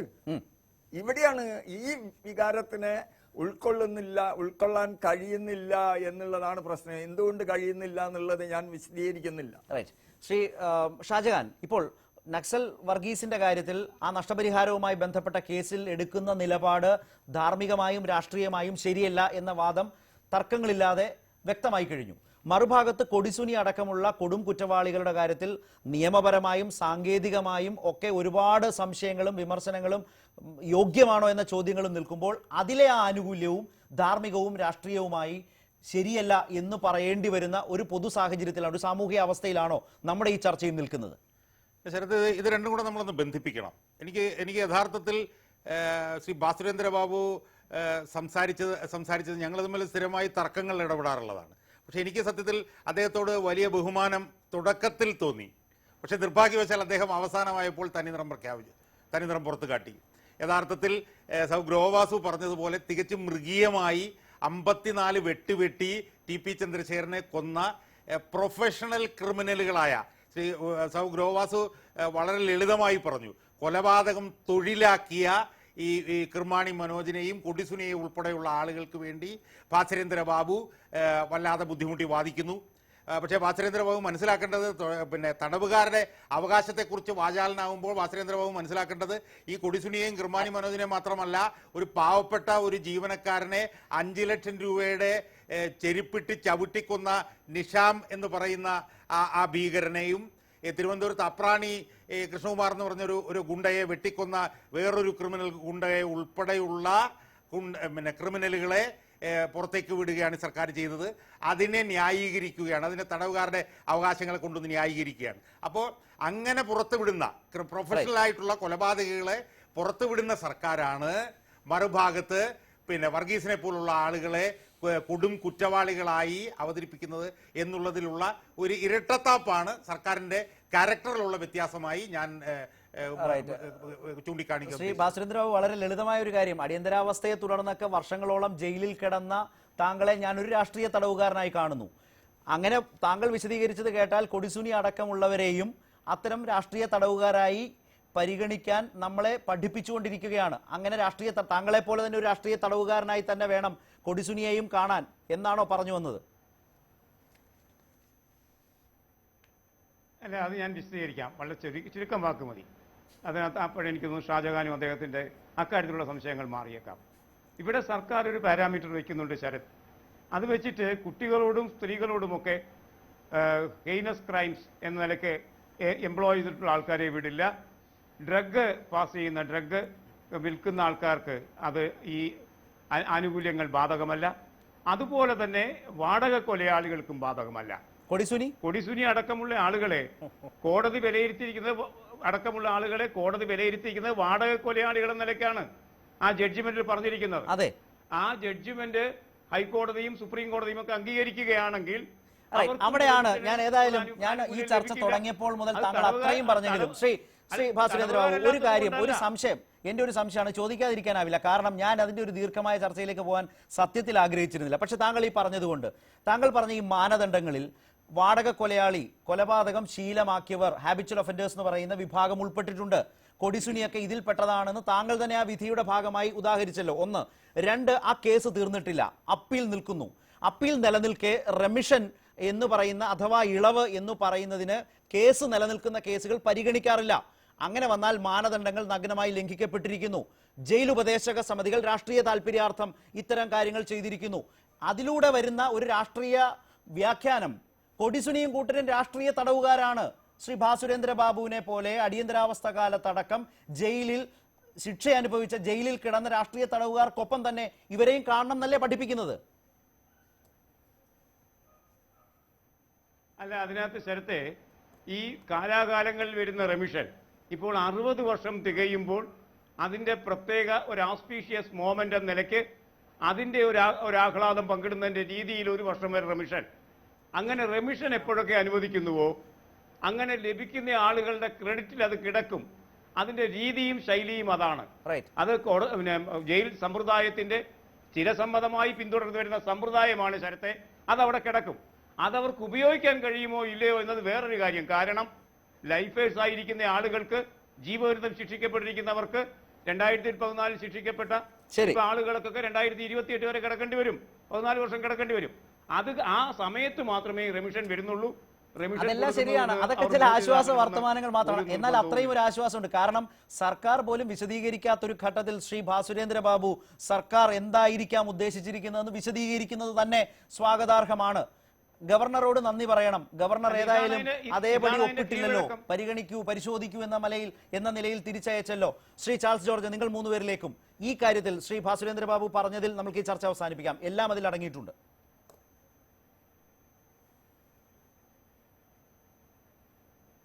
ശ്രീ ചാൾസ് ജോർജ്, നമ്മൾ ഈ കാര്യത്തിൽ രാഷ്ട്രീയ പ്രവർത്തകരെയും അതിന്റെ ഭാഗമായിട്ടുള്ള ഇത്തരം കാര്യങ്ങളെ സമീകരിക്കുകയോ താരതമ്യോ ചെയ്യുന്നത് തന്നെ പൂർണ്ണമായും തെറ്റായ ഒരു കാര്യമാണ്. അതിനൊരു അവസരം സൃഷ്ടിക്കുന്നത് തെറ്റാണോ? ബാബു അടക്കം ഇൻവോൾവ് ആയി എന്ന് പറയുന്ന ഞാനൊരു കാര്യം പറയാൻ അനുവദിക്കുകയും, ആലപ്പുഴയിലെ കാഞ്ഞിരഞ്ചിറ കേസ്, ഉന്മൂലന കേസ് 1979-80 നമ്മുടെ പ്രസ്ഥാനവുമായി ബന്ധപ്പെട്ട് നടന്നതാണ്. അതിൽ ഇന്ന് ശിക്ഷിക്കപ്പെട്ട എത്ര ആളുകൾ, എത്ര വർഷം, 14-16 വർഷം കഴിഞ്ഞിട്ടും പോന്നിട്ടില്ല. അതൊരു രാഷ്ട്രീയ വിശ്വാസത്തിന്റെ ഭാഗം. അവരാരും ഹയർ ചെയ്യപ്പെട്ട ഗുണ്ടകളോ ഒന്നുമല്ല. സ്വന്തം രാഷ്ട്രീയ നിലപാടുകളുടെയും വിശ്വാസ പ്രമാണങ്ങളുടെ അടിസ്ഥാനത്തിൽ പോയി അതിൽ പങ്കെടുത്തവരാണ്. അതിൽ പങ്കെടുക്കപ്പെടാത്ത ആളുകളടക്കം നിരപരാധികളായ അടക്കം ജീവപര്യന്തം തടവിന് ശിക്ഷിക്കപ്പെട്ട് എത്രയോ വർഷം കഴിഞ്ഞിരിക്കുന്ന ഒരു സംസ്ഥാനമാണ്. ഇത്തരം കാര്യങ്ങളിലുള്ള വിവേചനത്തിന്റെ ബുദ്ധി വേണം, രാഷ്ട്രീയമായ വിവേചനം വേണം. അതാണ് അതിനെക്കുറിച്ച് പറയാനുള്ളത്. നമ്മുടെ വിഷയം എന്താണ്? ഇന്ന് കേരള ഗവൺമെന്റിന് വേണ്ടി ഞാൻ ആ റിപ്പോർട്ട് എടുത്ത് നിങ്ങൾക്ക് ഞാനാണല്ലോ തരുന്നത്. ഈ ജൂലൈ 22 നടന്ന ഈ സത്യവാങ്മൂലത്തെ സംബന്ധിച്ച് ഇന്നലെയും കേരള ഹൈക്കോടതിയിൽ കേരള ഗവൺമെന്റിന് വേണ്ടി വാദിച്ച വക്കീൽ ശക്തമായി ഒബ്ജക്റ്റ് ചെയ്തിരിക്കുകയാണ്. ഇത് ഒരു ഞാൻ ചോദിക്കട്ടെ, ഇതിനു മുമ്പ് കഴിഞ്ഞ സർക്കാർ ഈ കേസിൽ ശിക്ഷിക്കപ്പെട്ട ലക്ഷ്മണയെ 1.5 വർഷം പോലും കിടന്നിട്ടില്ല. മാനുഷികമായ കാരണങ്ങൾ പറഞ്ഞ് അദ്ദേഹത്തെ കേരളത്തിലെ രാഷ്ട്രീയ പ്രവർത്തകർ അടിയന്തരാവസ്ഥയിൽ കക്ഷിഭേദമെന്നെ വാസ്തവനോട് ഇരിപ്പുണ്ടല്ലോ. കേരളം കണ്ട ഏറ്റവും വലിയ കൊടും ക്രിമിനലായിട്ടുള്ള ഉദ്യോഗസ്ഥൻ മർദ്ദക വീരനല്ലേ? അത് ചരിത്രത്തിലും അല്ലെങ്കിൽ കോടതിയിലും തെളിയിക്കപ്പെട്ട ശേഷം 1 വർഷം പോലും അയാളെ കിടത്താൻ അനുവദിച്ചിട്ടില്ല. ദീർഘനാൾ അയാൾ പരോളിലായിരുന്നു. മാനുഷികമായ പരിഗണന വെച്ച് വിട്ട ഒരു അപ്പം നമ്മളെ സംബന്ധിച്ചിടത്തോളം ചില മാനദണ്ഡങ്ങളുണ്ട്. CH മേനോന്റെയോ അല്ലെങ്കിൽ അക്കാലത്ത് CH മുഹമ്മദ് കോയയുടെയോ പിൽക്കാലത്ത് K കരുണാകരന്റെയോ ഇപ്പോൾ ഉമ്മൻചാണ്ടിയോ തുടർന്ന് വന്ന അതേ മാനദണ്ഡമാണോ വർഗീസിന്റെ കാര്യത്തിൽ? മനസ്സിലായി താങ്കൾ പറഞ്ഞ ശ്രീ ഷാജഹാൻ. ശ്രീ ഗുരുവാസുവിലേക്ക് അവസാനമായി ഒരു കാര്യം വ്യക്തമാണ്, മാനദണ്ഡങ്ങൾ എവിടെയൊക്കെയോ താല്പര്യാർത്ഥം ലംഘിക്കപ്പെടുന്നു, മാറ്റി എഴുതപ്പെടുന്നു. അതാണോ അടിസ്ഥാനപരമായ പ്രശ്നം? ശരത് എന്നോടാണോ? അതെ. അല്ല, മാനദണ്ഡങ്ങൾ മാറ്റി എഴുതപ്പെടുന്നത് പിന്നെ CPM എന്ന് പറഞ്ഞ പാർട്ടിക്ക് വേണ്ടി കൊലപാതകം നടത്തുന്ന വാടക കൊലയാളികൾക്ക് വേണ്ടിയിട്ടാണ് പിന്നെ മാനദണ്ഡങ്ങൾ മാറ്റി എഴുതപ്പെടുന്നത്. ആ മാനദണ്ഡങ്ങൾ മാറ്റി എഴുതപ്പെടുന്നത് കേരള സമൂഹം പരിപൂർണമായി എതിർക്കുന്നു. പക്ഷേ ബാസുരേന്ദ്രബാബു അതിനെ ന്യായീകരിക്കുന്നു. ചാൾസ് ജോർജ് പറഞ്ഞത് വളരെ നിർണായകമായ കാര്യമാണ്. ഒരു രാഷ്ട്രീയ ഒരു പ്രത്യശാസ്ത്രത്തിന്റെ ഭാഗമായി സ്വന്തമായി ഒന്നും നേടാനില്ലാതെ പൊതുസമൂഹത്തിന് വേണ്ടി പ്രവർത്തനങ്ങൾ നടത്തി അതിന്റെ ഭാഗമായി ജയിലിൽ ചെന്ന് 10, 15, 16 വർഷക്കാലമായി അവര് അവിടെ കിടക്കുകയാണ്. അവർക്ക് വജ്രജൂബിലിയുടെ ഉൾപ്പുളകം കിട്ടിയിട്ടില്ല. ശ്രീ ഗ്രോവാസു, ഇതാണ് ഇതിൽ ഗൗരവമായ ചില പ്രശ്നം. ഇതിൽ താങ്കൾ ഒരു ശുഭപ്രതീക്ഷ ഈ വിഷയങ്ങളിലൊക്കെ എത്രമാത്രമുണ്ട് ഒരു തിരുത്തൽ എന്ന നിലയ്ക്ക്?